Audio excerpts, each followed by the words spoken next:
Hi there. Today we're going to be going through and showing you some of the pictures from when I changed the rear end set out on Goldie. Here we are unloading it. We picked that up at the used truck parts place in Portland, and kind of lining things up and a lot of measuring this phase. That's the new set that's going in.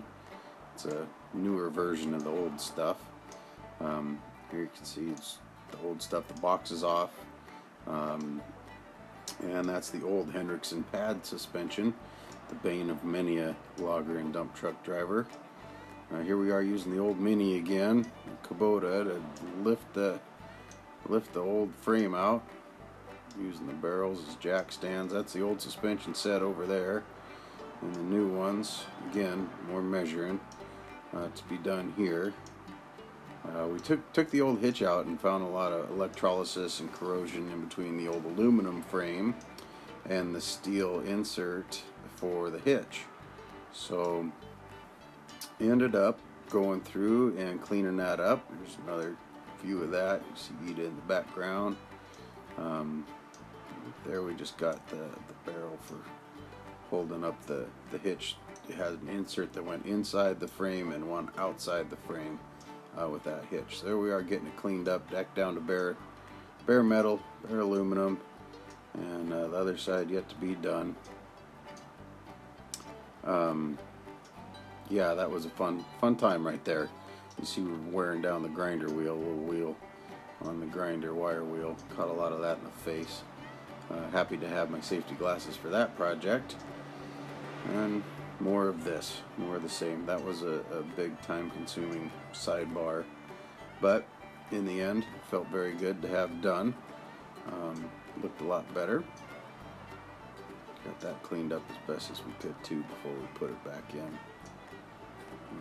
See Lucille with her old color, old original white paint, and the Columbia stripe on it there. But here we are.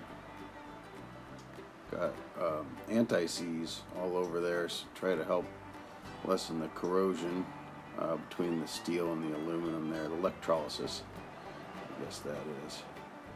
And once again, the Mini comes into effect for very creative rigging, and the hitch is back in.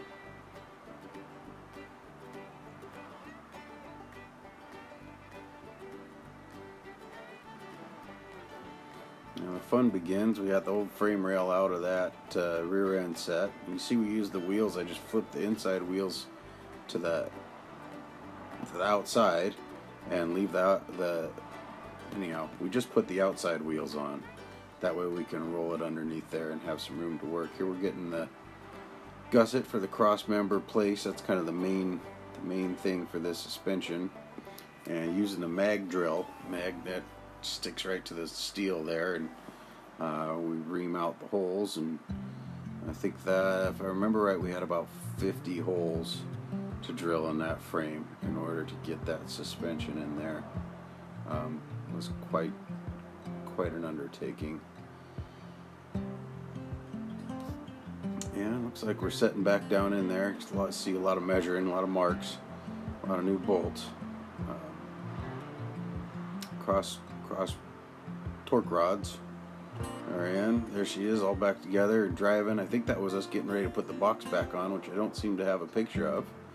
Ladybird was there, one of our old barred rock hens. She was there helping. You can see this black line there between her and my foot. That's a air line we were getting ready to wire in, and that's the tally for the walks between the garage and the yard. And a gratuitous view of Mount Si there. First day out, we luckily had some work to do right across the interstate in the woods there. And behind the clouds, you could maybe pick out Mount Rainier. And of course, first day out, getting pulled up a steep logging road with the bulldozer.